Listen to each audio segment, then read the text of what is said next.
What's going on, everybody? Welcome to the Jared Barnes Show. I am your host, Jared Barnes, and I got the boys in the room.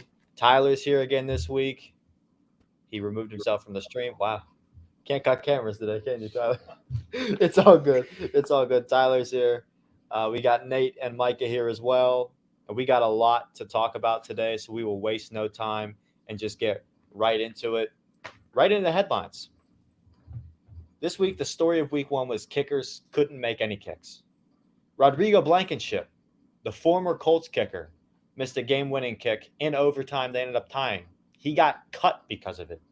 Evan McPherson lost his holder early in the game, then missed, in regulation, a game-winning point after try and a game-winning field goal.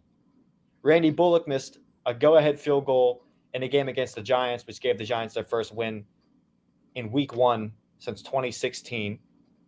Brandon McManus on Monday Night Football missed a 64-yard field goal in a situation where the whole world thought the Broncos should have gone for it. A lot of missed kicks, but it proved the importance of the kicker position. But kickers won games as well. Cade York drilled a massive field goal for the Browns as time expired, so they could beat Baker Mayfield and the Carolina Panthers. Chris Boswell, after missing a field goal, nailed the game winner as time expired to upset the Cincinnati Bengals, and Will Lutz nailed a field goal with some time left on the clock, but gave the Saints the win. Kickers are important, punters are important, and people got to remember that. It was week one of the season, and we saw it on full effect that, you need a good kicker if you want to win NFL games. Not that Evan McPherson or any of those guys that miss kicks aren't. Brandon McManus has got a bomb of a leg, but, again, he was put in a bad situation by his coach, who said the next day they probably should have went for it on fourth down. But either way, I mentioned a team that won because a kicker missed, and that was the Giants. And they have a winning record for the first time since that infamous boat picture in 2016. Brian Daboll, their new head coach, decided to go for two instead of tying it after they scored a touchdown late in the game, and he got it. And his nuts was hanging. He was feeling himself just a little bit. And in that game, Barkley, their running back, he looked all the way back. He had 164 yards, 18 carries. He had an average of 9.1 yards a carry. If Barkley can maintain that kind of production, and with what is going on currently in that division, it could be the Giants' division to go after. Speaking of that, we have a little injury news that happened this week. We got some people in the room upset about it. Dak Prescott's out 6 to 8 weeks with a thumb injury. And in that game versus the Tampa Bay Buccaneers on Sunday Night Football, the Cowboys had problems moving the ball up and down the field regardless of Dak being in the game or not. The wide receivers there was no production there from anybody. The only real wide receiver that anybody knew outside of maybe Dallas Cowboys fans that currently played in that game on Sunday was CeeDee Lamb. I had no idea who was supposed to be catching balls for that team outside of CeeDee Lamb on Sunday night. And it was very tough to watch. They were the only team not to score a touchdown. And without Dak healthy now, it's going to be hard for them to move the ball downfield at all because Michael Gallup's not going to be back for a couple weeks. James Washington won't be back for a couple weeks. Cooper Rush will be the quarterback. So you're going to have to lean on Zeke and Tony Pollard. Nate, I just got to ask, how do you feel about the Cowboys right now, and how do you feel about Dak Prescott's injury and the Cowboys' future this season? I just want to tell you, I drank a huge glass of bleach after that game. That was awful. I think that was one of the worst performances I've seen in a while. And to top it all off, Dak Prescott gets injured. Um, and it sucks that in a week where the Commanders win a game, where the Commanders have sucked, and the Giants win the game when the Giants have sucked, and the Dallas Cowboys can't even score a touchdown in a game. Like we're the only team that didn't score a touchdown. It was depressing to watch. But it's kind of like what you expect as a Cowboys fan. And then obviously to top it all off, the next morning you see just checking in to see if y'all still them boys from NFL memes. It hurts to be a Cowboys fan, man, especially after that week. So yeah, that's what I got to say. Awful. And I'm in the same boat as Nate because TJ Watt, he's out for a while as well. Last year, he was not last year. Coming into this year, he's the reigning Defensive Player of the Year, and he looked like he was on pace to do the same thing again if he continued to play the way he was playing. He had a sack. He had an interception. He had 3 tackles for loss. He looked fantastic. And then out of nowhere, he just started grabbing at his shoulder. He walks to the sidelines. You see on the camera that was on him, he mouths, "I tore my pec." Everyone in the world saw it. That was anybody that was really paying attention to it. I was reeling at that point, even though the Steelers beat the Bengals. I was reeling because I was like, our season's over. And then news has been breaking that he's probably not going to need surgery, and he's probably only going to be out for like about 6-7 weeks, maybe 6 weeks. Hopefully, I hope he can be back in 6 weeks and we can compete until then. But it's going to be a rough 6 weeks without him because our defense is completely centered around him, and without him, we'll just need Minkah Fitzpatrick to step up. And he did that in the game on Sunday, but we're going to need more of it in the game this week versus the Patriots and the games following to come. Some more disappointing performances from this weekend is the Packers wide receivers. All of them combined had 120 yards. Devontae Adams, the former receiver for the Packers, had 141 yards on 10 catches. He outplayed every wide receiver on the Packers roster by himself in the game he played versus much better corners and a much better team. Christian Watson dropped a wide-open touchdown to start the game, and that just started the Packers' woes from the jump. It was the first offensive play for the Packers of the season. Christian Watson was wide open. It would have been a 75-yard touchdown. The ball hit him right in the hands. He dropped it, and then Rodgers seemingly didn't trust him the rest of the game, the whole way through. And that's going to have to be something that they're going to have to work on because Christian Watson is probably one of his best receivers, and he's a rookie. So Rodgers is in a tough spot. They just need to get the ball to 28, A.J. Dillon, because he's on my fantasy team, and I would appreciate it. And the biggest game of the weekend was the Monday Night Football game. It was the most watched Monday Night Football game since 2006. ESPN spent a lot of money to get the commentators they currently have, and Joe Buck and Troy Aikman. They stole them away from Fox, and I love it because Troy Aikman and Joe Buck are by far, easily, the number one booth in football, in my opinion. A lot of people do not feel that way. A lot of people on the internet hate Joe Buck, and every time he's calling a game, he trends for 4 hours during the game and probably 5 hours after the game because people are complaining. But the guy's a legend, and he lets the game play out and just kind of doesn't ruin any moments. I feel like he calls them really well. But the Broncos blew the game on Monday night, and Russ just kind of got outplayed by the guy that was his backup last year. Geno looked better throughout the game. He looked more poised. Russ just – the team itself, the Broncos, just did not look like they were ready. They fumbled on the goal line twice. Terrible clock management at the end of the game. I mean, I was watching the Manning cast, and I think Peyton Manning called for a timeout no less than 300 times in that final minute. He was just like, "Oh, it'd be great if we could get a timeout here." Minute to go. Kept saying it. Kept doing this. And then towards the end, he was literally just going crazy with the timeout, and they never called one. And then we all saw what happened after that. The Seahawks won in Russ's return to Seattle. And probably the worst news of the weekend, kind of NFL news, former player Brett Favre. He's in hot water after him and the governor of Mississippi diverted $5 million of Mississippi welfare money to build a volleyball stadium for the University of Southern Mississippi, where Favre's daughter played at the time. The texts are rough. It makes Favre look like a bad human. And honestly, that kind of move, taking money from the people that in a state where it's probably needed. I mean, if you're going to steal money, steal it from somewhere. Steal it out of the governor's paycheck. Don't take it from the people on welfare that are probably going to need the money. But here's the text. I'll read them for you. Brett Favre said this: "If you were to pay me, is there any way the media can't find out where it came from and how much?"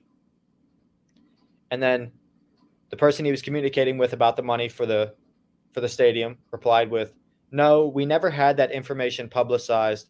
I understand you being uneasy about that, though. Let's see what happens on Monday with the conversation with some of the folks at Southern," speaking about the University of Southern Mississippi. "Maybe it will click for them, hopefully." Brett Favre responded with, "Okay, thanks." The next day, the person he was communicating with responded with, "Wow, just got off the phone with Phil Bryant. He is on board with us. We will get this done. Awesome. I needed to hear that for sure, Brett Favre said. Brett Favre has always been an interesting character, just off the field, especially since his retirement, because he always has something controversial to say. And now he did something that I don't think he'll ever be able to recover from. This is a very serious thing. I mean, I think about every law that you could have possibly broke was broken there. I mean, Nate mentioned to me before the show, embezzlement of federal funds definitely broken, and who knows how other many numerous laws were broken. This is not the end of this story. This is only the beginning, and this feels like to me something that will go on for a very, very long time, and we've just seen the beginning of it so far. With that being said, I'd like to bounce around the room to all the other guys in the room. Mike is a golf guy. Nate's a basketball guy. Tyler's an F1 guy. Micah, we'll start with you. Any news in golf that we need to know about or anything you want to talk about in golf this week? Yeah, I'm actually very excited about this one. Mainly because it totally switches from the PGA and LIV, and it goes over to the LIV and the European Tour. It's really nice to see kind of PGA out of the media and stuff like that right now, and seeing some new news. So I'm really excited about this one. Right now, there's a player. His name is Zara Ball. I could be pronouncing that wrong. I'm sorry if I am. I looked it up before this started, and I tried to pronounce it correctly. I don't know if I did or not, but Lara, so what happened was he went from the European Tour, and he went and had went and played in an LIV tournament. And it was just for fun. He had no contracts on the table. He just wanted to see what LIV was about, all this stuff. It was a really good opportunity for him, so he took it. He just wanted to see what it was about. Well, he went back to play the DP Tour for the European Tour, and they said you can't play. So they said you went and you played for the LIV, you can't come back, you can't play for the European Tour. They told him that he's suspended until he pays the $100,000 to come and play in the tournament. Now for LIV, he did win some money there. So he won $360,000 in the LIV tournament. So he has the money to pay it, and I could be wrong. He might have just paid it. I kind of just saw something. But like, I want to get some thoughts maybe on this, because it's kind of weird. It's almost like the European Tour is like the head coach of like a basketball team, and their star player did something, really stupid, and they're just making him an example. Yeah, that's kind of how I'm looking at it, because there was no contract on the table, there was no nothing, so they're pretty much just using this guy as like, hey, the rest of the European Tour players don't do that. Like, that's how I kind of see it. I don't know. How do you see this? What do you think? I think it boils down to rich white people have too much money and don't know what to do with themselves sometimes. And I would assume that Liv paid all his expenses when he was at the European Tour. And I would assume the European Tour is probably like the PGA Tour, maybe just a little bit, where players have always just had to pay their own way. Yeah. Which I understand it's the game of golf and that's just the rules or whatever. But that's kind of ridiculous. Like, you're a pro athlete. They should be paying for your travel. They should be paying for your hotel room because you're an employee of them. Like, I understand, like, you're kind of an independent contractor in golf, but like, you're participating in their league. I've never really understood that. I understand with European league is probably a little different. And I know with European sports, like basketball over there, like, and pro football, like the guys that go play over there, like soccer too, like all their expenses, everything is paid for them, like food, travel, housing, everything. So I don't know about the European golf, like what that's like when it comes to that. But I know like some of the other sports that happens. And if that's the case and he went and played and Live, I understand, like, because I would have probably also done the same thing if I were him. Because like getting the opportunity to win the prize money Live gives out is a once in a lifetime thing. Like, I'd probably never see $360,000 in my life. Like, and he got that in one weekend. So like, that's pretty impressive to me. I hope they just let him play. I hope we can get to a point where the European Tour, the Live Tour, the PGA Tour, the Corn Ferry Tour, whatever tour it may be, I just hope we get to a point one day where they just all work together in unison and just let golf be golf, you know? Yeah, I absolutely really agree with that. If all three work together one day, I'm telling you, they're gonna make bank. Like, if all three work together, those players will have no problem making money at all. Especially since LIV is backed by Saudia.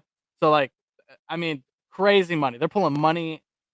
I don't know where they're pulling money from. Okay, and I don't care where they're pulling money from because it makes the game of golf way more fun to see purses that big out there for tournaments. It's crazy. Like it really is. I can't. The mute button for me is a very Yeah. tough thing. I've done it. I did it in the last episode. I did it again, but my brother actually says it on our college football show when we talk about Texas and NIL money. He always says oil money just don't run out, and I mean that's where Saudi's getting their money, and like oil money for real does not run out because like we're always gonna need oil. I don't care if we're going fully electric. I'll jump into a little politics here. Don't care if we're going fully electric ever. We all know that there's going to be people that use oil and they will pay whatever for it. So oil money will never run out. Oh yeah, no, yeah. I I haven't looked much into like where they're making it, but yeah, that makes sense actually. That makes a lot of sense. And yeah, so that's crazy. You got something? Yeah, no, I think like looking at this situation, it's like something very similar to what you see like in basketball with the G League and college basketball, where I mean, even with the guy from USC, he got paid for a video, if I'm not mistaken. Wow, that was loud. That's computer's dying. Hold on, I gotta plug that in. Someone else talk. My computer's dying. No, no, you good. I'm curious. Yeah. Like, uh, I haven't watched much golf in my Not a life. lot of people do. That's fair. Uh, what, like, do more sponsorships go towards like the actual tour itself, or is it like possible that players have specific teams, kind of that back them, or no? I actually really like that you brought that up. I like that you brought the teams up because that was really good. So here's the thing. That's why LIV was created. So LIV has a team-based system going on where they have 4 guys on a team. They have like I think it's like 12 captains. Each one picks, their 3 guys, and then during the entire season they play like together as a team. So they're still using as like individual scores, but then they're also taking team scores. So like imagine like a high school golf team, but at a professional level. Like that's kind of where I see it. So it's actually a lot like F1 in that respect because F1 actually does the same exact thing because they have a bunch of teams, but in the constructors tournament, uh okay, constructors tournament is for the teams, but like there's a player championship and each player earns their individual sport like points by their placement in the races. So yeah, I was very curious on how that worked in golf or if it even had a like a correlation. So actually, that's very cool that I found that out. Yeah, no, that was like a perfect question. That could not have worked out better because like yeah, that was the whole reason LIV was created and just kind of branched off. So, um anyway, so that's like the big news for that. I do have one more thing that I would like to mention for golf is LIV is starting to branch off into they're not only like pulling other players from like the PGA, the European Tour, but now they're starting to look at college. And they just pulled their first college player, to my knowledge, David Hewig. David Hewig is is lucky because this guy just got offered to play in an LIV tournament worth $25 million for the purse.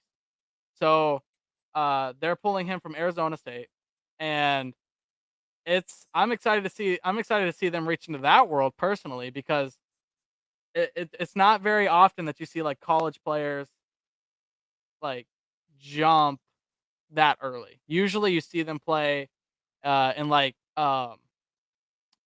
little tournaments to work their way up to that. So like for a college player to jump directly from Arizona where he's playing in the D1 college to LIV is it's gonna be a huge jump. But Arizona it seems State, just to clarify, we don't associate with Arizona over here. okay, that's fair. No, that's fair. That's oh, okay. So like a college player would like but when they get out of college, they jump to like the Corn Ferry Tour or Yeah. something like that. Yeah. They wouldn't immediately jump to like a big name tour where they're getting millions of dollars. Like, Yeah. so like that kind of jump, the PGA should be terrified of because like the Corn Ferry Tour is almost like developmental for them. Like, there's a guy down there right now, and I can't remember his name. He was the guy that like golfed on the Corn Ferry Tour. You're gonna know exactly who it is when I say it.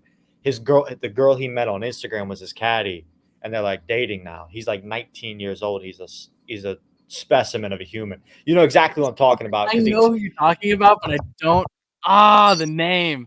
That's aggravating because I follow him on Instagram. I know exactly who you're talking about. And he like took over the internet for the weekend that he won that Corn Ferry tournament. But like the Corn Ferry is like he's a development golfer. Like he's not like a pro. He's not like the pro level yet. And like a guy coming out of he came out of college, correct? Yeah. Yeah. So he's coming out of college, immediately jumping to a tour where he's probably on who knows what kind of salary, but I mean they're paying people millions. Yeah. And to steal a mid-level guy like that, a guy that would possibly develop into the like PGA and like possibly be who knows where he'd be, but to start stealing those guys away from the PGA, that's scary for the PGA because when you start losing those guys, the future of your tour, you're in a bad spot.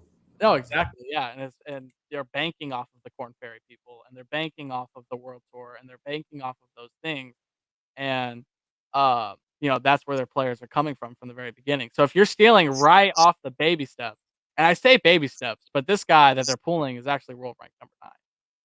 So I mean, he is really good, but like, I'm interested to see how he does in a professional setting. I'm assuming that he has played in professional tournaments. Most college students, do they go play in little tournaments here and there, pro ams and stuff like that. But I'm interested to see how he does in a setting like this with a lot of pressure, being the first person to do that. And this tournament is $25 million. So I mean, that's huge for him for his first tournament out. So I'm excited. This is a good week. I'm excited. Yeah, and I just thought of that would almost be like the XFL stealing away Arch Manning from going to college. Like that's what it's comparable to in the football world. Yeah. Like, which is Or the massive. G League too. G League stealing away from college players. That's kind of what I was alluding to before Yeah. my computer decided to die. But yeah, like that's kind of like I think what needs to happen is the PGA needs to evolve a little bit. They need to figure out more ways. How can we, have more backers? How can we make our purses bigger? Because like you talked about last week, how they had this big old purse that they've never had before. They just brought it up. I would assume they have that kind of money. Yeah. And so just they need to figure out how to make it more pleasing. Not pleasing, is not the right word. Holy cow! But more enjoyable, more There it profitable is. to be in the Yeah. PGA. Yeah. The issue with that is like Jared said, oil money don't run dry. Yeah. And like these like Saudi Arabian guys that are dumping into this tour, they don't care how many people are watching it. They do not give a crap. As long as there is good competition and they get to watch it, they're happy. Like they don't care how many people watch it. The PGA Tour relies on viewership, relies on people going to their matches, to their tours, to the tour locations. Like they require that. Yeah. This tour lives completely on its own. Like it doesn't need any of it, which I think sets it apart. No, and they've proven that by not having a TV sponsor right now. Like they just live stream every event on YouTube. Like, which is insane to me because they're making their sport completely open to the public, which I kind of prefer because I'm a big YouTube guy anyways. I think YouTube and streaming is more the future, but I think YouTube has streaming platforms are great, but YouTube's free. So like the opportunities that this is on YouTube. Like I can post on YouTube. Nate can post on YouTube. You can post on YouTube. Anybody can post on YouTube. Like, so like the fact they're just doing it on YouTube is impressive. Like, and when they start actually acquiring talent like Charles Barkley, who they're attempting to acquire from TNT, when they start doing stuff like that, is my mic working good? Yeah. Okay. For whatever reason, my headphones just crapped out. But when they start acquiring media talent like that, it's going to be fantastic. Yeah, they actually tried to pull him during the summer. They put some money on the table for him, but again, he saw what Phil Mickelson was getting and what Dustin Johnson was getting, and he's like, "Listen, if you're gonna want me to come over, you're gonna have to put huge numbers on the table."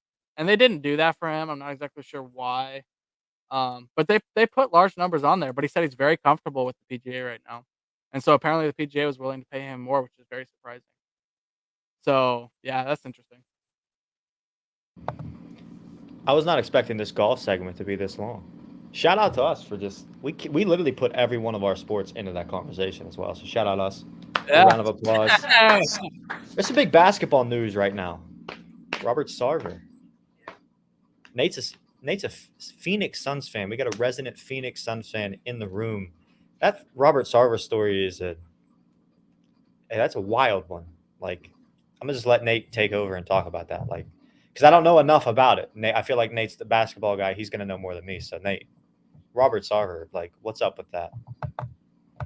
Even people in the basketball scene don't really know as much as like Phoenix Suns fans do.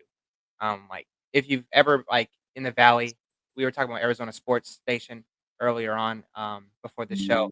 Like that's just a huge conversation about Robert Sarver. Kind of has just been a bad owner his whole tenure.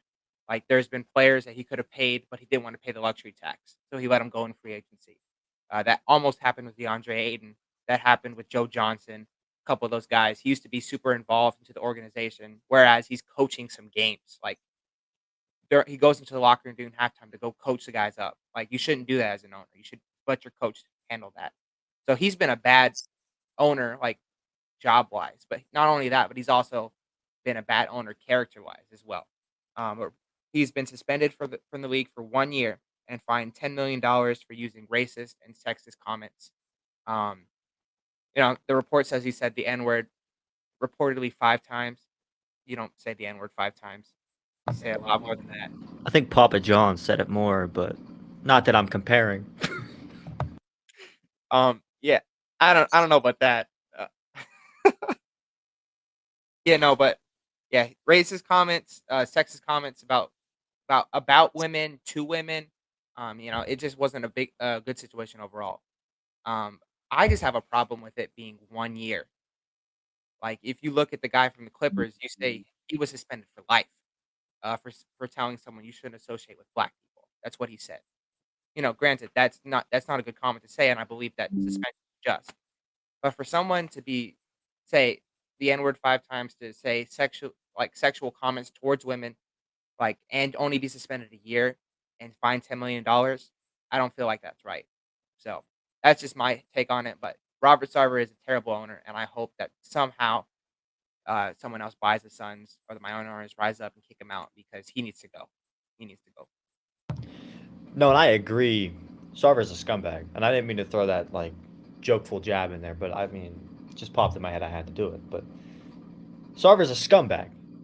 We know that. And I saw a video today. A reporter actually asked Adam Silver, and the video was going a little viral on Twitter. The reporter asked, why doesn't Silver kick him out of ownership? And like, it's a very interesting dynamic, the NBA suspending an owner, or like any league suspending an owner, because the guy that's the commissioner of the league is technically the employee of the owner. Like the owners own the league. Without the owners, there is no league. They are the money. So like most of them are old white guys in every league. Like if you look at the track record of old white people, just in general, good chance they're going to be racist. Just a little. Racist and sexist, just a little bit. It's how they were raised. Like, and like, that's just kind of how it is. I mean, it shouldn't be that way at all. Not at all. Like Sarver, like if he's making comments at women, saying the N-word, and he's doing all these things, and if there was an investigation and he's been suspended a year, he's obviously guilty of something. But like Silver was put in a bad spot with that question because like he can't force him to sell the team. And the Clippers owner, I'm forgetting his name. But the Clippers owner, the former Clippers owner, not the current one, because Steve Ballmer is that guy, but the former Clippers owner, when he got in the hot water he got into, he handed it over to his wife, and his wife just did the respectful right thing and sold the team. But then again, they got the money for the team, a lot of money. I don't remember how much the sale was for, Nate, if you could look that up. The sale, they obviously got a lot of money from selling the team. It didn't necessarily all go to them, because I don't know if it got bought outright or the minority owner stayed in place or what. But like, the same thing's going on in the NFL with Daniel Snyder, like the toxic workplace environment, all of those things. And Roger Goodell can't necessarily force him to sell the team. The other owners could force him out. And I would like to see the NBA do that. Maybe force Robert Sarver out, like the other NBA owners step up to the plate and say, hey, we're done with this guy. He's a racist. I don't know if I almost said he's homophobic, but I don't know if he said any gay slurs. I would assume if he's saying other things, there's a good chance he could be, but I'm not going to accuse him of it because I don't know him. Never spoke to him, obviously. Not in that circle of rich people. I'm a poor white. So, but he's a scumbag. Nate, do you got that number on what the Clippers were sold for when his name is not clicking in my head? It's Donald Sterling is the name. Donald Sterling. You said it literally 5 minutes ago, and I forgot. But how much were the Clippers sold for when him and his wife sold the team? $2 billion. Like, that's generational wealth that they got. So, with that being said, like, even if he gets forced to sell the team, he's making out regardless. And it's just kind of ridiculous. Yeah, Side- no. Sorry, go Sorry. ahead. Side note on that, like in the climate we are today, the fact that he can get away with saying all that without like the social backlash that you would tend to see nowadays, and he's only getting like suspended for a year. Like, to me, that's wild. And $10 million to a guy like that is literally pocket change. Like, I don't know what Daniel Snyder got fined in the NFL, but he can afford it. Like, all these guys can afford it, $10 million. And, like, it's tough to enforce a bigger fine than that. Like, because, I mean, $10 million, like, I've never seen $10 million. That's a lot of money. But, like, again, yeah. Mikey, you got something to say? Yeah, no, I do actually, because like that's, I mean, 1 year is not bad at all, considering that Cale Gundy over the summer was fired for that. Like he was literally just reading music lyrics off of a guy's iPad, and he got fired. Like he's not able to come back to that program ever again. So it was not directly towards the player or anything. So I think that's really light. That's really light punishment for him. So I think he should be thankful. Yeah, and I would probably assume that's the punishment. Like, when you're in a situation of power like owners are that have that kind of money, like, you're going to get special treatment regardless. Like, if, let's say he did something and had to go to jail, I mean, he's not going to go to the same penitentiary that Joe Exotic's in. Like he's going to go to a very nice place that's probably nicer than the current prison dorm room that we're recording this in, if I had to guess. Anybody else have anything to say on that topic? I'm just looking to see if Castellanos got a hit today. It's just kind of his MO when stuff happens like this. So I'm just double checking on that. But yeah, I think like what this whole situation just tells us is that no matter what color you are, no matter what gender you are, if you have money, you can get away with anything. And so that's kind of, it's a culture that we live in, and it's a sad thing. But that's just a culture we live in, and so we just have to step up sometimes and just gotta kick these guys out, and we have to make it better for future generations. So that's what I'll have to say on that situation. No, I agree, and very valid take. We do live in a society where it's just kind of like that, and we need to make it better for the future generations. Let's get a little bit more positive vibes in here. Don't know what the F1 talk is going to be like. I assume nobody in this room has anything outside of Tyler about F1, because none of us actually pay attention to it outside of Tyler. And I would assume F1, big money sport, probably a positive sport if I had to guess. I'm not really sure. Yeah, the Saudis back F1, but they also back Disney and everything that's everything that's probably in this room, they probably have some kind of money in, if I had to guess. Bro, they run F1. The FIA is run by the Saudis. They own F1. Their owner is like I'm forgetting his name, but like their owner is a Saudi Arabian dude. Like there is so much money in that game. Like so much money. Like the entirety of Mercedes, Ferrari, Red Bull, and probably, yeah, honestly, just those three teams alone could probably cover the other teams in the sport. Like easily. So I have a question because I know nothing about F1. I've wanted to watch the F1 documentary on Netflix for a long time because I think they release that every year, correct? Okay.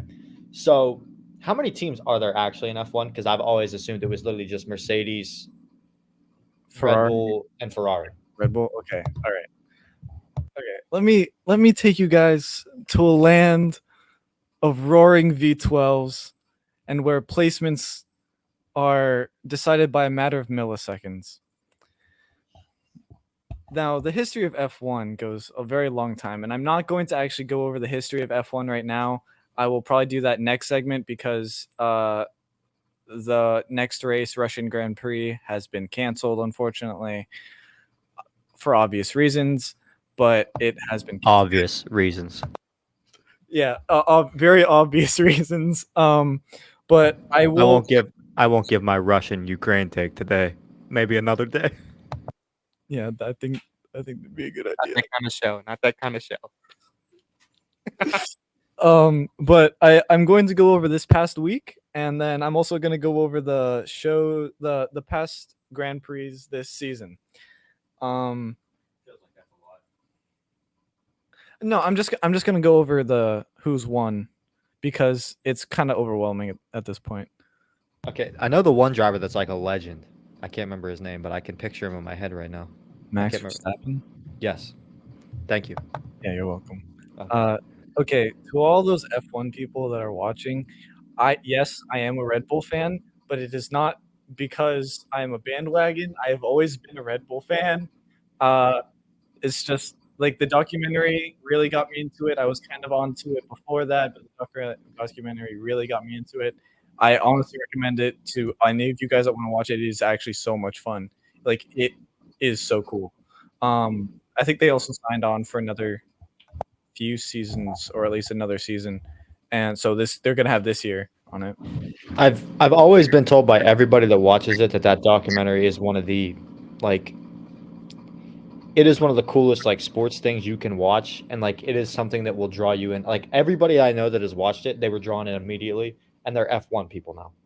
Like F1 is like their number one sport now that they follow, and I just think that's wild. Which is why I've been scared to do it because I'm a football guy through and through. So like I'm not trying to give up my football time, but because races are on Sundays and that's early, and I'm already into the AFL Aussie rules football, which is also very early in the morning. So like, not trying to jump in the racing because I'm a white. I like NASCAR.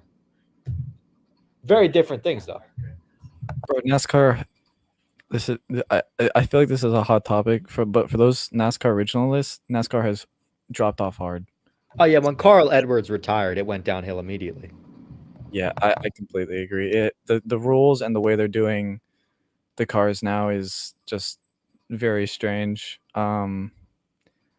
It's not the sport it used to be, and which is unfortunate to see. It's not a bunch of rednecks just showing up with like decked out cars that somehow fit the parameters that they need to be in, and it's not just it's not the family fun racing it used to be. It's getting a bit too formal for my liking. It's getting just the rules are getting way too much. I've actually stopped watching NASCAR like altogether because of it.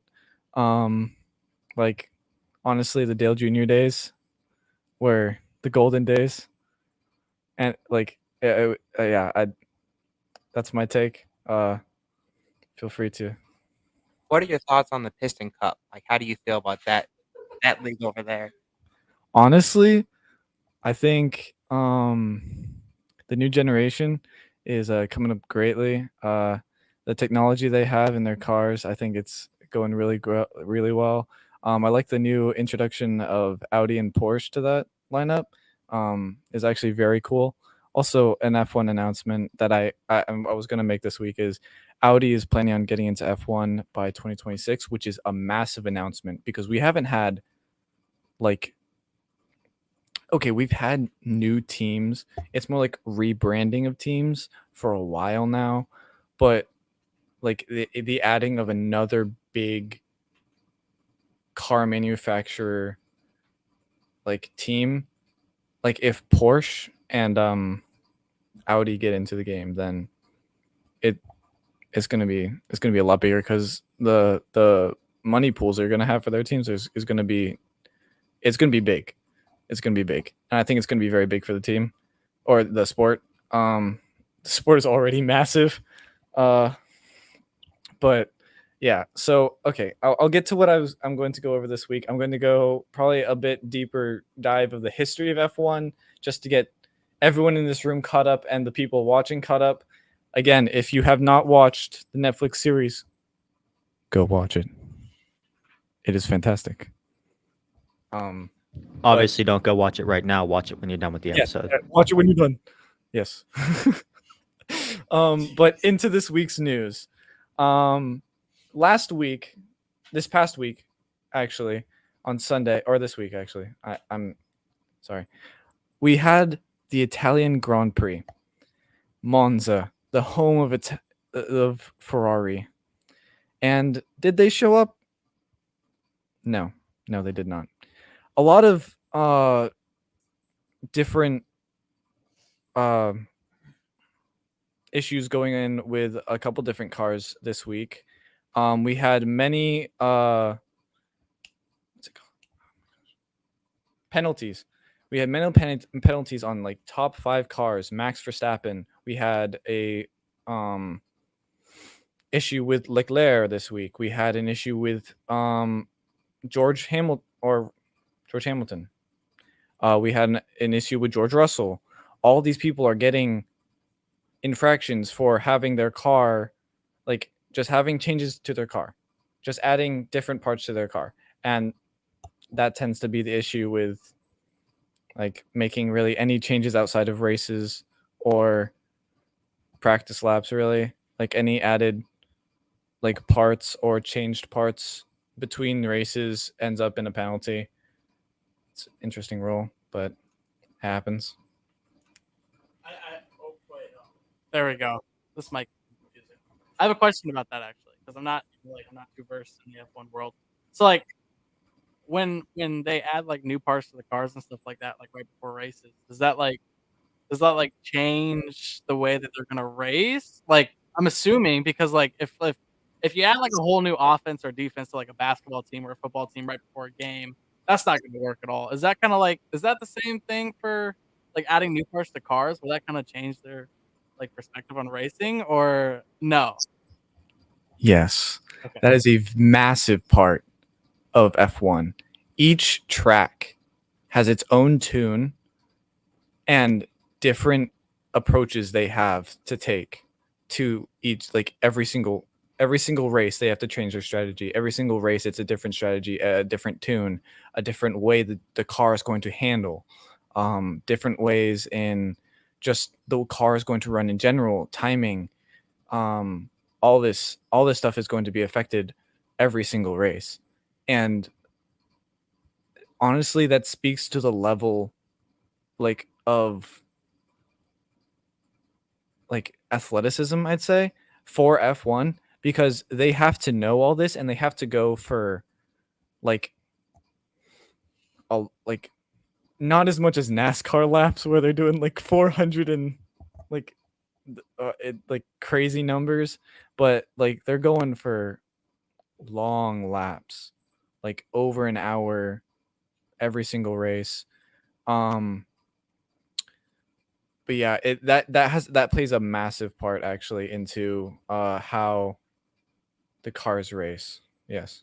Their eye-hand coordination has to be insane. Like, have I you mean, seen, like, I understand you that, guys but seen like, the cockpit of an F1 car? Have you seen their view out of the cockpit of an F1 car? No. None of you have seen that? No. Okay, I have to show you guys.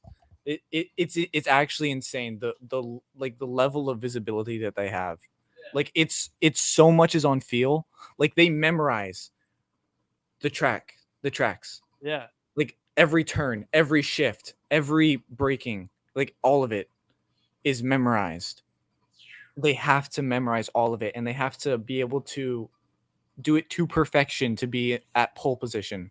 Because here's how it works: before every single race, they have 2 days of practice and then 1 day of basically doing or fly laps, which is timed laps, and basically that sets your position for the race. And if they're off their game, if the car's off, if anything is off by even like fractions of a second, they are not getting first place, and they could be down 1 to multiple places. Like you subtract a second from someone's time and they're at the bottom. Like this sport is massively competitive, and the like F1 is the top of the top. Oh my god. Hold it. There you go. Okay, there we go. Oh my. Okay, this is frustrating. I'll get it one day. I promise. I forgot the question I was gonna ask. That's great. That is wonderful. No, I'm done. I'm done. I have one. So, how important is like, so like I've seen like those like driving like, I don't know what you'd call them, but they're like a simulator, right? Like, and it's kind of like with the new technology of like VR and AR, like how important is that going to become like an F1? Like that just came across my mind. Okay, that gets into a completely different realm, but also another realm that I am very knowledgeable about. Because I'm also a gaming guy, so I know basically everything about all that stuff. Sim racing is massive. Like you can take they actually did a thing where they took a professional sim racing drifter, they put him in a legit drift car, and he won a tournament. And he had never driven a car of that caliber before. Not once. They slapped him in it and he was like, "Oh yeah, this feels great." That's ridiculous. Oh no, it's actually insane. And like the simulations they have now, I cannot imagine the technology that Ferrari, Mercedes, Red Bull have put into those simulations to where they can get it as accurate as possible. Like they have rigs now that are ungodly amounts of money, but they basically imitate car bounce, movement, the forces the car is going to feel and you're going to feel kind of while racing. The technology that's going into that is absolutely insane, and it's really cool to watch. Like sim racing in general, like R racing or iRacing is so massive and has such a like a present following. Like Max Verstappen, he is in the top echelons of that game because the amount of variability in that game, like that, you have to heat the tires, you have to make sure that your fuel level is good, you have to make sure that your tire grade is good, you have to make sure that you're not running the engine too hot, you have to make sure that you're cooling correctly, you have to make sure all these things are correctly. And this is just a game. You can buy and play. Any normal person could do that. But these people, like, it's so cool to see because you can see people that aren't in the racing world, or like even Lando Norris. He's McLaren's, one of McLaren's drivers. Also news about Daniel Ricciardo, who was also on that McLaren team. He's being replaced before the end of this season, which is, to all F1 lovers, this is a very sad day because Daniel Ricciardo, when his time with Red Bull, leaving right before their peak, basically. Very sad. We would all love to see Daniel Ricciardo back on the top podium again, but it doesn't look like that's going to happen, unfortunately. Unless he turns into like a Alonso. So, who knows? But as far as this past week, I'll actually get to the race this time. this past week was Monza, the Italian Grand Prix.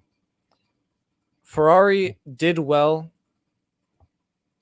for most of the race, and really tried to show that they're. Oh, Sorry, we were having a conversation mid-show. Like we go. We'll cut this back to me because I got a little explanation for the people that are listening that don't understand how our school works. yeah. Love our school. Oh yeah. I forgot. We love it. Oh yeah, I forgot the time. We love our school. We have a curfew here. This is a college. We have a curfew. 10:25. We don't all live in this same building. Nate lives in a different building. So I was looking at Tyler. 10 minutes away. So we Yeah. got to wrap this up pretty Yeah. soon. I was looking at Tyler, telling him we're gonna have to speed this along. We were gonna do another snake draft this week. I think we'll save it for next week when we record at a better time where we're not running out of time. We'll bounce around the NFL. We'll hit around the internet. We'll wrap up. We'll tell you what our snake draft will be. We'll let Tyler finish his segment. Had to cut in to say that just because we will probably abruptly end the show here in a few minutes, but we'll let Tyler finish. We're going to do around the NFL and then after that. But our school has a curfew. It might suck for us, but we love our school. Yes, we totally We love. we love our school. We don't want them to get the wrong idea that we don't. Yeah. So sure. back to Tyler's F1. Sorry that I completely disrupted that entire segment and part of the show, to be honest with you. Unprofessional of me. I'll do better next week. Tyler, back to you. Okay. Yeah, Monza. God of Speed it is called because of the massive straight that it has. It is basically where all the cool kids go to flex. They're cool cars. And I'm not joking. The people that set the fastest times there, like, you're really showing the other teams what you have at Monza. Just in terms of straight speed, because that you can reach such ungodly speeds on that straight. Now, we had a lot of drama this past week with a lot of penalties going towards big names. Like I said, Max Verstappen, Leclerc, Hamilton, all these drivers getting penalties for changes they did to their car. It's routine. They know the drill. But surprisingly, it still was a cakewalk for Verstappen this week. I'm sure a lot of you guys have seen the memes that have gone around online. If you're keeping up with that, Verstappen is just on a murdering spree this season. It's insane. He's won 10 out of now 11 out of 13, I think, races. Or actually, no, I don't think that's right. But he's won a lot, just to say the least. And he's not stopping. There's no shot he is stopping anytime soon. He basically glided around the grid like nothing was happening. Leclerc tried to hold him at bay. They almost had a play with the late safety car. Hamilton really tried to get in on that. But again, he just could not keep up with Verstappen on soft tires. It was an unfortunate weekend for the Mercedes. Leclerc, starting from much further down the line, still got back up to a podium position. So it was a better week for Ferrari, who's had a pretty rough track record this season. And then, yeah, that's basically this week in F1. More on the season and kind of all around F1 next episode, but that's my F1 segment, guys. Back to Jared. That's awesome because I know nothing about F1. I think this will be a fun experience for all four of us in the room because Tyler's kind of like a resident expert. He knows quite a bit, to be honest. Like, just from being around him, like he'll talk about it every once in a while, and it's completely over my head. But we won't waste any more time because we do got, like I said, curfew. Nate's gonna have to run. Mike, I think, might be good. So if you got to bounce at any point, we're gonna hit around the NFL right now. If you got to bounce, you're good to go. So we'll start with Nate for around the NFL this week. What are your thoughts on the Cowboys' performance from this past weekend, Nate? Dak being out. I asked you about the future earlier. Thoughts on the performance? Thoughts on maybe this upcoming week? How do you think they're gonna do? Because I think they're gonna suck. No offense. Who are we playing again? Do you remember? But just talk about this previous game. As I've said, I drank a big old glass of bleach right after that game. But it was awful. I that face does not look good. You guys play Cincinnati. Ooh, Joey B. Man, that's rough. That's a rough follow.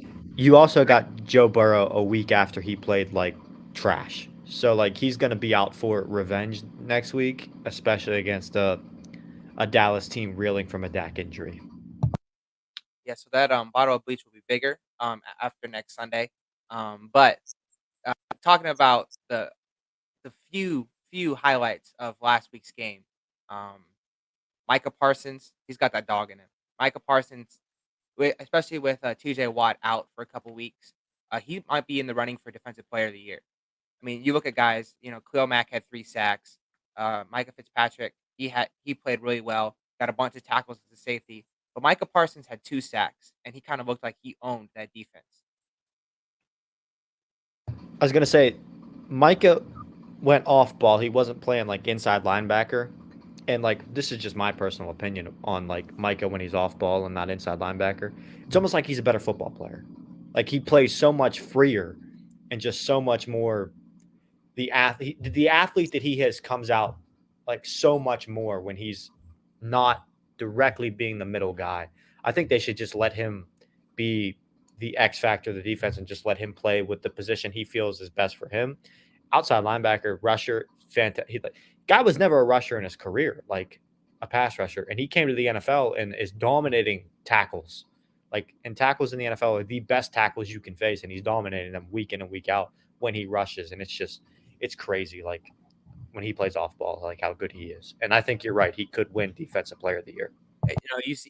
I watched the game film again, just to watch his highlights. I didn't watch any other highlights, but he definitely was rushing over guys, beating all these offensive linemen, even like bodying them. Like these guys are like 300 pounds plus, really big, but he's still going past them and muscling them out of the way just so he can get a sack. And I really think that he's going to pop off this year, even if the rest of the team doesn't. So that's my take. But yeah, I think it's going to be a lackluster season for the Cowboys, but a good season for Micah Parsons. So good on him. Yeah, I mean that's a fair take because without Dak, that team offensively doesn't look like a whole lot.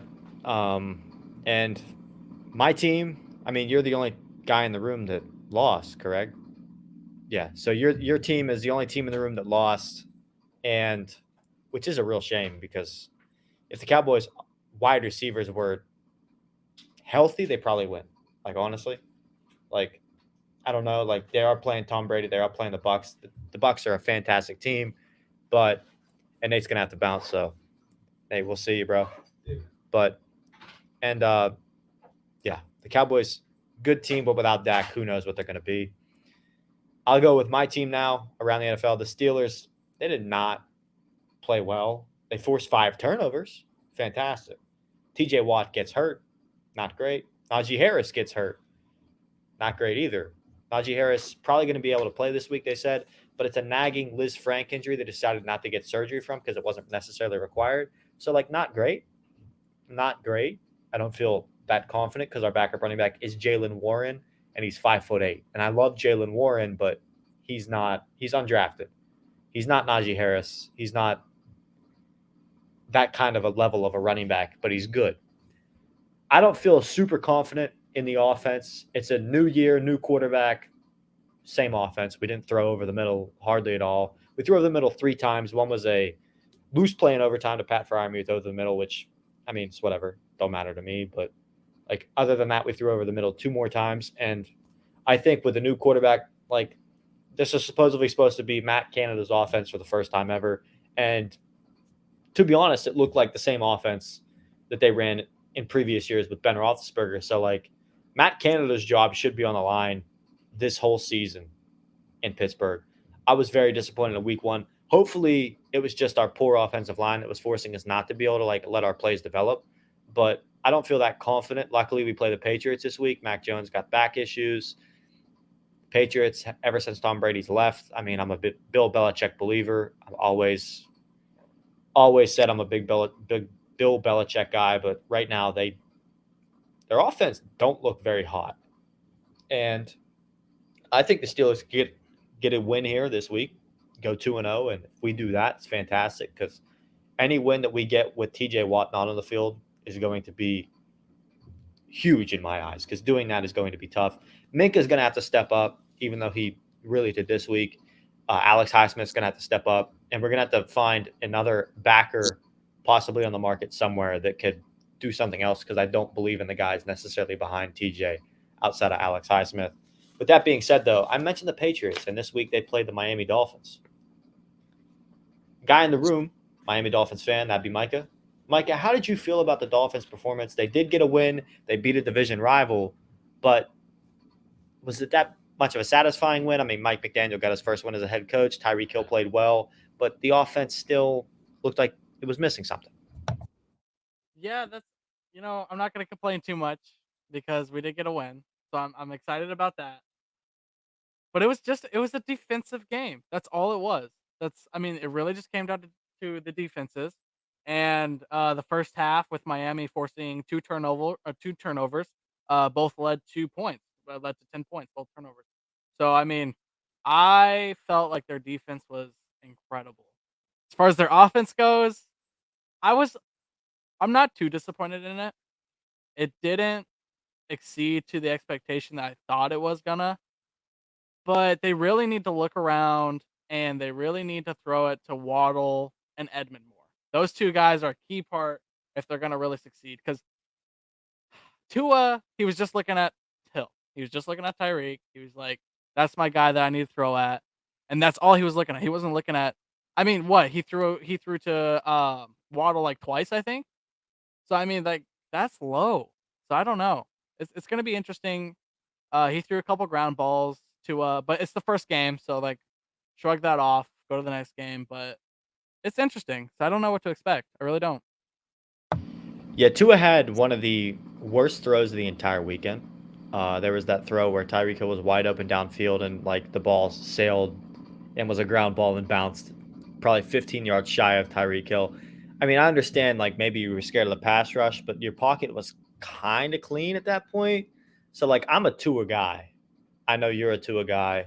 Like I'm a big Tua believer. I just that offense felt like it was missing something, and it feels like if you insert name drop like a quarterback that's on another team in this room that wants to go to Miami, that's from Miami, Lamar Jackson, you drop him in that offense with Tyreek Hill, like that's a Yeah. especially with Mike McDaniel running it, like that's a fantastic offense. Tua is great. I like Tua, but like Lamar Jackson wants to be in Miami, like if he could somehow get there, like that'd be great. But Tua's serviceable. It did feel like he was forcing it to Hill, but I felt like that offense just never really they never got the running game going like they wanted to. The Patriots played that offense really well, like better than I expected them to be honest. So with that being said, I don't think there was any reason to be disappointed, but I do think they do need to get the ball to Waddle and Chase Edmonds a lot more. There's only one thing that I would like to add, and is Mike McDaniel's was aggressive. I was shocked. There was at one point that it was what 4th and 7, and he went for it and actually made it, and they were at like half, I think. So like, the aggression that he had was insane. This is his first game as head coach, so like I'm really looking forward to seeing how that turns out in other games because I've never seen like a head coach be that aggressive before. So No, and I do believe that 4th and 7 that you speak of was the touchdown dart that Tua threw to Tua. yeah, I Jeez. think so. Yeah. That Tua threw to Waddle, which was that thing was a laser beam out Yeah. of Tua's arm, which was good to see because he showed off a lot of arm strength. A lot of Tua's balls just kind of look like he's throwing a balloon. Like it's really weird. I like Tua, but it's going to be interesting to see how that progresses throughout the season, especially with Hill, who's a deep threat. And they like if you get Hill going downfield, you could hit him 60 yards downfield, like it's a touchdown. Yeah. So it's going to be interesting to see how that progresses for the Dolphins. The other team in the room, division rival of mine, also won, sadly, the Ravens. I don't know if there's a whole lot to really say, is there? I mean, they're the Ravens. Okay. I mean, there's some good news for me. Some of your players are injured. I'm happy about that. That's good news for me. Not good Um, news for you for next week, though. I mean, okay, next week we are playing the Dolphins, Oh, and this is going to be wild because this game right now is looking to be very close. Like, it can definitely go either way here. Our stats are so similar here. I do not think okay, week 1 is kind of scaring me over that because in a close game, we did not play that well against a team we should have done a lot better against. Our offense is just not pushing hard enough. Our mean- defense is doing all right. Let's be honest, the weather wasn't fantastic, I don't believe. And when the weather's not fantastic, Lamar can't throw a ball because he's not a real quarterback. But All right. Okay. Well, Lamar's doing Lamar. He's still at least doing at well. least you have a real quarterback. I have Mitchell Trubisky and Kenny Pickett, and Mason Rudolph. So I mean, there's no reason for me to make comments, to be honest. This is very true. You've got a sellout. You've got baby hands, and yeah, that one. But looking back on week 1, I really don't think we did all we could. I think weather may have had something to do with it, but I'm really hoping that the stuff with Lamar doesn't start affecting anything. I don't think it's going to. He seems very focused. I don't think that's actually going to be an issue, but if somehow it does, I don't know. I hope our offense really just starts getting into the groove of things because our performance this past Sunday was not great, ending the game 24-9. I definitely think we could have gone better, like with our average being well above 40 last season. I don't think we're living up to that right now. I think we just need to shake off the dust a little bit. Remember who we are. We are the Ravens. Get back to that. Get back to that peak, and keep going. So you're a team that's used to losing the division. Is that what you're saying? By saying we're the Ravens? No comment. No comment. I mean, I'm just saying. Who won the division last year? I mean, not my Steelers, but where did y'all finish last year? 3rd, right? 3rd? I think it was me. I think it was the Bengals, us, Okay, Ravens, and then Browns, and you barely beat the Browns. Okay, but we still got 3rd. We're still top 3. 3rd's not first. I mean, We're still 2nd's top not 3. first, but 2nd's better than 3rd. 2nd's first loser. What do you mean? I have no comment there either. I was gonna say I'd rather be 2nd than 3rd, but after you said that, it's like, well, if I'm first loser, I'd rather be 2nd loser, to be honest. So. Yeah, that's what I thought. That's what I thought. All right, we still made 3rd. Although I am very scared for this upcoming Sunday because it's going to be a very close game. Marlon Humphrey stands no chance. He's gonna get burned by Tyreek Hill at least 10 times, and that's just facts. yeah, I'm gonna have to agree with that. I mean, like Tyreek was he was blowing the other people, and whenever Tua threw that ball to the ground to him that just hit the ground, there was no guy within 4 yards of Hill at all. It's like he knows how to get wide open.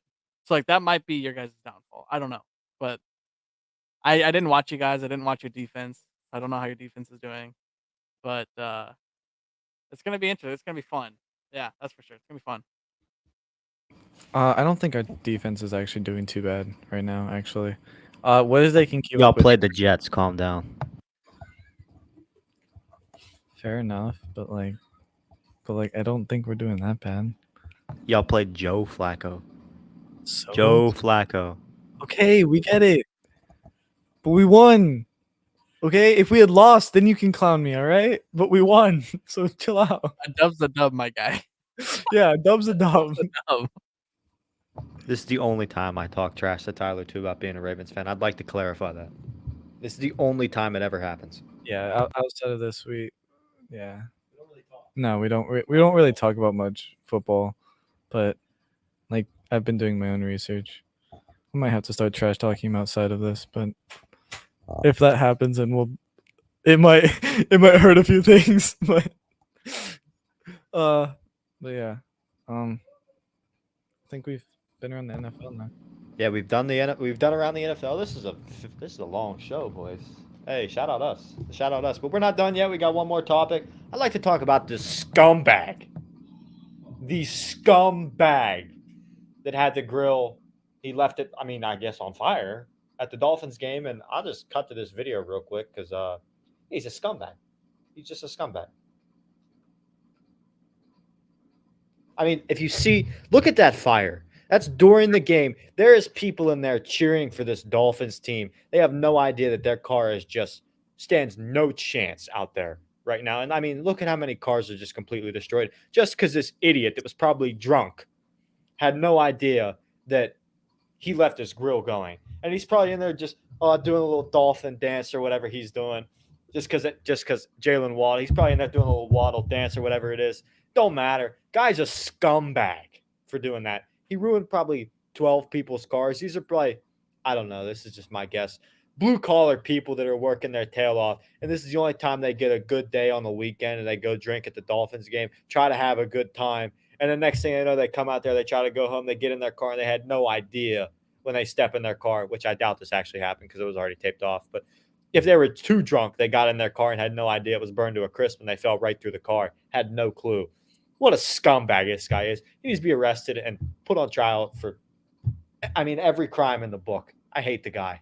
Whoever it is, and if it's a lady, I hate her as well. Don't want to discriminate and just assume it's a dude, but let's be honest. A woman probably is going to put this out. She's a little bit more – women just tend to be a little better with stuff like that, to be honest. No offense to dudes that are listening because that's the majority of the people that listen to this. But, yeah, the guy was a scumbag. I don't know if Micah has anything to say, but, he completely ruined how many people's weekend. I hate this guy. I hate to end on such a negative note, but this has been driving me nuts for all week. No, the only thing that I was gonna say is, was it a Dolphins fan? Like, you know that for sure. Like I didn't see the video until you just showed that. I think it was. He just said it was at a Dolphins game. I don't know if it was a Dolphins. Right. So, was it a traveling fan that came down with this grill? Or okay. On another note, one of those cars did look. That's a fair point. That is a fair I don't know if it's a Dolphins fan. I just went off on Dolphins Nation right now, and it's probably like a New England fan. It's probably Bill Belichick himself. Probably, yeah. On another note, one of those cars that seemed particularly burnt was a Jeep, and we know how reliable those are. Could have just. Are we sure this has been investigated? Are we sure it wasn't just a Jeep that blew up, or? Because I do hate Jeeps. I will say that now, but in all seriousness, yeah. I actually don't know if the Jeep blew up. I also don't know if it was a traveling fan. Whoever it is, if you were at a tailgate, don't be a scumbag. Okay? Order a pizza or take a gas grill if you're allowed. Don't take charcoal because I'd assume this was 100% charcoal. What a scumbag. I hate to end on this, but that's how we're ending the show. Appreciate you guys watching. It's been a fun one. It's been a very long one, much longer than I think any of us expected. We had a great conversation the whole time, through and through, though. Golf, basketball, football, F1, all of it was a good time. Hope you guys had fun listening. Make sure to subscribe on YouTube. I hope to get a little bit more social media stuff going at some point, but right now I'm a little busy with school, and that's not my main focus. My grades are. This comes second, but yeah. Had a great time. Follow us on YouTube. Follow us on Spotify. Check us out wherever you want to listen to a podcast. It's probably going to be there. If it's not there, text me on Instagram at Jared H. Barnes. I will get it on that platform for you, just for you. I appreciate every single one of you. I love you guys. Appreciate the support. We will see you next week. Oh, yeah, and I forgot to mention. I said I was going to do that. As I'm terrible at closing out because I literally – next week's snake draft will be sports movies. I'm struggling to talk. It's late. It's my bedtime pretty much. I'm an old man. But yeah, next week's Snake Draft will be best sports movies of all time. We'll be doing that. It'll be a 4-round draft. We are looking forward to it. We got a good lineup of movies, I think. It'll go oldest to youngest, so I'll have first pick. I'm looking forward to it. I got a great first-round draft pick just for everybody out there listening. But we appreciate you guys. You guys have a fantastic weekend. Enjoy the NFL this weekend. Peace.